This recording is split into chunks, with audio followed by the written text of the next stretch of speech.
Слабото хидро, помалото производство од ветерниците и тоа што ЕСМ не ги покривал загубите на струја се трите клучни фактори поради кои електрани на почетокот на годинава произвеле околу 35% помалку електрична енергија во однос на она што го планирале.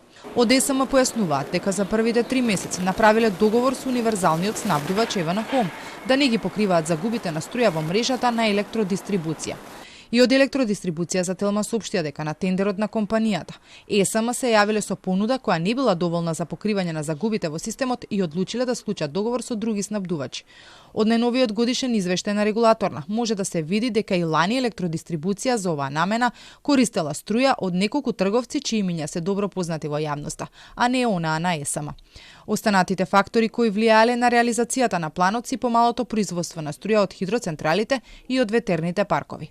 А да ЕСМ во моментов интензивно и посветено работи на зголемување на домашното производство со цел да се реализира планот за 2025 година. Пред известно време и министерката за енергетика Божиновска рече дека планот за производство на ЕСМ бил преамбициозен со оглед на состојбата во секторот, па поради тоа произвеле помалку од зацртаното. Но и таа и од ЕСМ не очекуваат ваквата состојба да има влијание на новата цена на струјата која треба да се донесе некаде во јуни.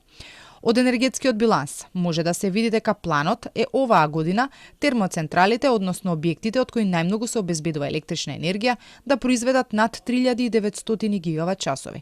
Но од податоците во годишниот извештај на регулаторната комисија може да се види дека оваа количина на струја од термоцентралите во изминативе 10 години не се произвела. Поттука се поставува прашањето дали ќе се успее во реализацијата на зацртаните бројки во енергетскиот биланс.